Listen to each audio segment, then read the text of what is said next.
존경하고 사랑하는 우리 구독자 여러분 반갑습니다. 여러분의 천만 라디오 천리자입니다. 이제 일요일 마지막 방송 저도 여러분들께 이렇게 전달하고 꿈나라로 가도록 하겠습니다.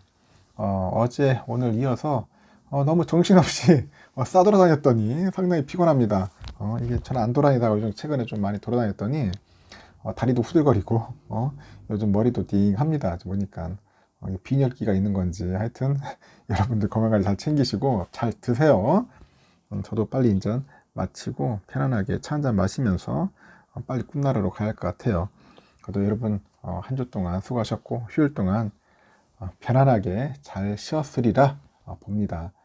여러분들에게 제가 들려주고 싶은 이야기가 있어요.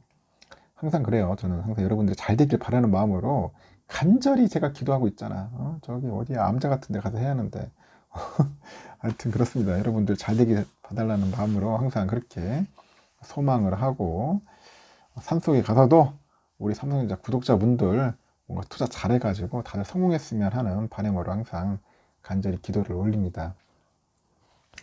그래요. 저는 오늘이 가면은 내일이 온다기에 일찍 잠자리에 들었는데 아침에 눈을 떠보니까 내일은 간대 없고 오늘만 있습니다. 하지만 이제는 알 것 같아요. 오늘은 내일의 발판이고 또 내일은 오늘의 희망이라는 것을 너무 잘하려 하지 마십시오. 그게 다 나를 힘들게 하는 일이라고 합니다. 너무 완벽하게 하지 마세요. 그게 다 나에게 고통을 주는 일이라고 합니다. 너무 앞서가려 하지 마십시오. 그게 다 나를 괴롭히는 일이라고 하죠.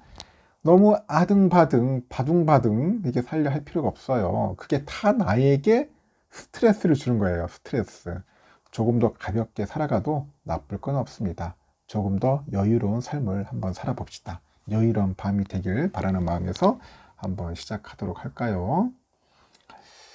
일단은 이번 주 코스피는 2500선 회복을 노린답니다. 2500선 회복을 노리고 있는데 미국의 소비자 물가지수 CPI 훈풍 따뜻한 바람이 불고 있고 이로 인해서 이제 미국의 연방준비제도 금리 인상 속도 그 조절 기대감이 주식시장 전방에 호재로 작용한 거야. 호재로 작용을 하더라.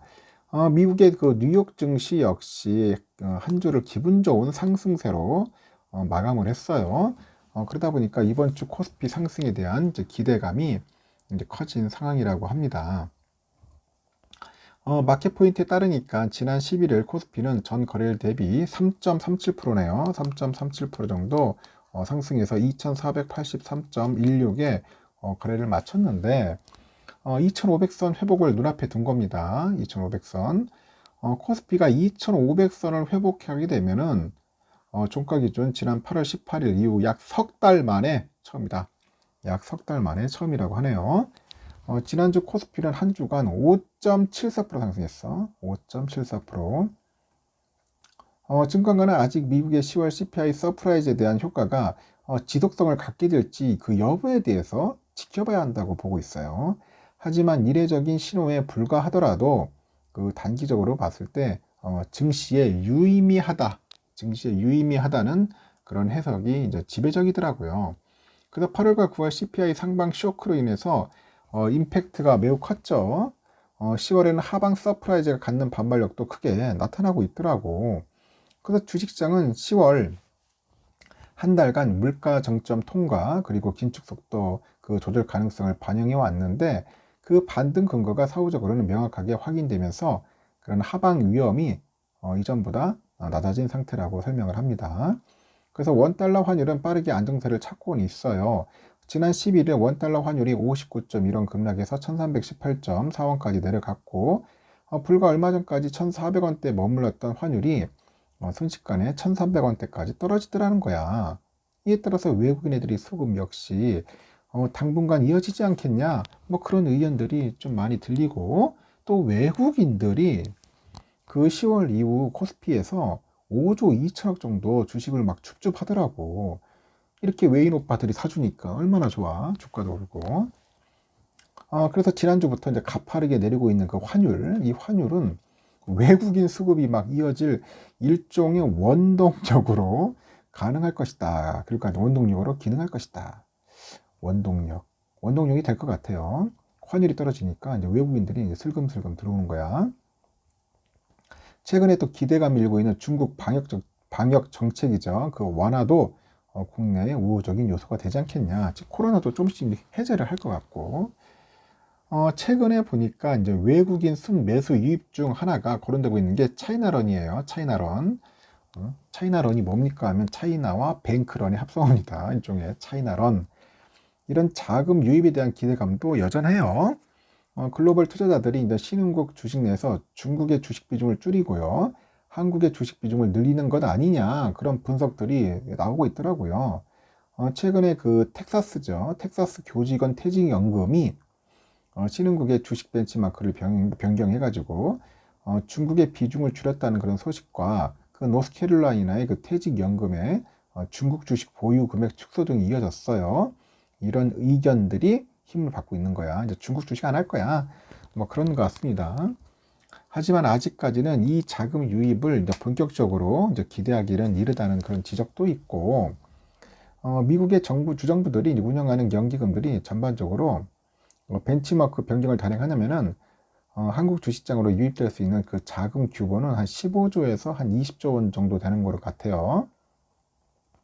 다만 아직 그 벤치마크 변경이 광범위하게 확산되고 있다는 징후는 찾기 어려워서 중국의 매도, 한국 매수 양상이 장기적으로는 이어지기는 쉽지 않다. 그렇게 분석들 하는 것 같습니다.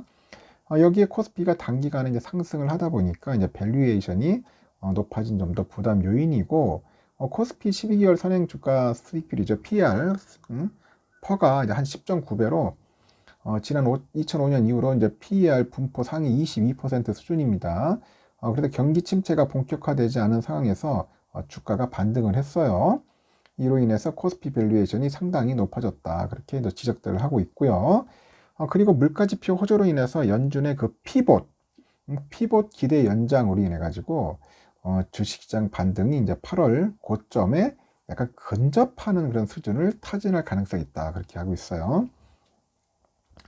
피봇이 뭐냐? 피봇이라는 게 일종의 정책 방향을 전환하는 그런 기준을 말해요. 시점 피봇. 하여튼 이번 랠리가 이제 실적 전망을 하향, 그 밸류에이션을 상승, 이걸 동반해 가지고 나타나고 있음을 좀 염두에 둬라. 특히 눈여겨야 볼 업종으로 뭐냐 봤더니 외국인 수급이 몰리는 반도체.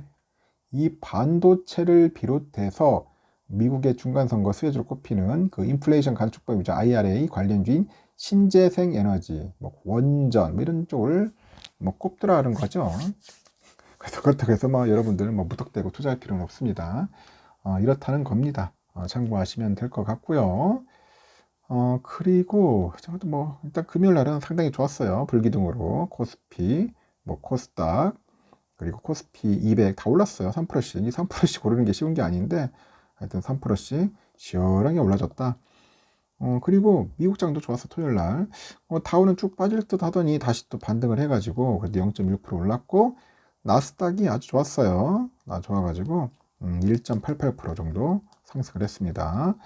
또 저 한번 대폭등이 있어가지고 한번 떨어질 줄 알았는데 다행히 올라줬습니다. 그리고 S&P도 나름대로 선방을 했습니다. 0.92% 정도 올라줬다. 그렇게 보시면 될 것 같고요. 필반도 날라갔어. 야, 요즘 필반 봐. 쫙 올라가는 거 봐요. 야, 2300대, 내가 2300대 미만에서는 집중적으로 해야 한다. 이렇게 했는데, 이때 매수한 분들 벌써부터 수익권이 나오고 있습니다. 수익권 창출하고 있고, 벌써 2754.90이에요. 월요일 날 이제 ETF, 필라반 ETF는 또 슈팅할 것 같습니다. 좀만 있으면 이제 다 본전으로 갑니다. 쌀 때 부지런히 주워 담으세요. 그리고 환율도 보니까 1319.00이야. 미국 달러. 엄청나게 빠졌어. 46원이나. 이게 미친 듯이 빠지는 거야. 지금 보니까. 이러면 진짜 골 때리죠. 달러 1분에 138.79엔 막 떨어지기 시작해. 유가도 88.96달러 소폭 상승했고, 일본 엔화 950.25원, 유로화는 1365.69, 중국 위안화는 186.04원. 뚝뚝 떨어집니다. 뚝뚝 떨어져. 휘발유 1659.71원 빠지고 있네요. 실제 주유소 가니까 한 1589원 정도 하더라고요. 리터당. 국제금값은 1769.4달러 소폭 상승, 국내는 74,910.72원 소폭 하락을 했습니다. 그 10년물 국채금리 아주 미친 듯이 급락을 했습니다. 4.1대 놀다가 갑자기 3.8대로 훅 떨어졌습니다. 이런 게 참 재밌는 거야, 이런 게. 앞으로 3.8대에서 놀 것 같고, 선물 지수도 조금씩 올랐습니다. 현물하고 거의 비슷해요. 그 다우는 0.12% 정도, S&P 0.9, 나스닥 1.69, 러셀은 0.75% 정도 상승을 했어요. 독일은 1.08, 프랑스 1.15, 그리고 영국은 빠졌습니다. 0.59%. 유로는 1.09 상승, 이탈리아도 0.76% 상승했습니다. 이렇게 뭐 상승과 하락을 왔다리 갔다리 하고 있고요. 우리의 삼성전자는 62,900원. 좀 빠질 듯 하다가 이제 결국 이제 올라가기 시작하죠. 이 주봉 차트인데 보세요. 주봉 완면 내려갔다가 이제 올라가죠. 이제 올라갑니다. 조만간 제가 볼 때는 한 7만원까지는 올라갈 것 같아요. 7만원까지는 충분히 달려가지 않겠나 생각을 합니다. 그래서 65,000원대에서 한번 좀 조정을 받으면서 좀 횡보 좀 하지 않겠나 개인적으로 생각을 해요. 12월까지는 한번 7만원 한번 기대를 해보겠습니다. 내일은 한 1% 정도 소폭 상승하지 않겠나 저는 그렇게 보고 있고, 우선주도 마찬가지예요. 지금 주봉 보면은 아주 화려해요. 지금 화려합니다. 그래서 이제 6만원까지는 충분하게 달려갈 수 있을 것 같다. 6만원 정도. 내일도 좀 소폭 상승하지 않겠나 한번 봅니다. 여러분, 이제 쌀 때 부지런히 모으는 게 승자야. 그 깡패가 뭐냐. 이 삼선 수량 많은 사람이 깡패야. 형님이야. 뭐 우스갯소리인데, 일단 많이 모을 수 있으면 부지런히 모으라는 겁니다. 부지런히. 한꺼번에 많이 살라 하지 말고 좀 부지런히 모으십시오. 어떤 때 사냐? 물어보는데, 아이고 죄송합니다. 여러분들 살 때는 잘 판단을 하셔야 돼. 이제 올라갈까? 이제 올라갈 거니까 조금씩 올라가니까 이때 살까? 뭐 이런 분도 있어. 이제 확인했으니까 바닥 뭐 사도 됩니다. 그렇게 하셔도 되고, 아니야 떨어질 때마다 할 거야. 한번 떨어졌다 하면 돼. 하면 됩니다. 저는 그래요. 천 회장의 그 친구 명수기는 항상 보니까 떨어질 때마다 이제 사기로 했습니다. 떨어지면 사고 오르면은 열심히 일하라고 했습니다. 여러분들도 참고하시고 여러분들의 나름대로의 투자의 원칙과 기준을 세워서 흔들리지 없이 목표대로 나갔으면 좋겠습니다. 여기까지 할게요. 편안한 저녁 시간 보내시고 꿈 잘 꾸시고 내일 아침에 뵙도록 해요. 여러분 굿나잇.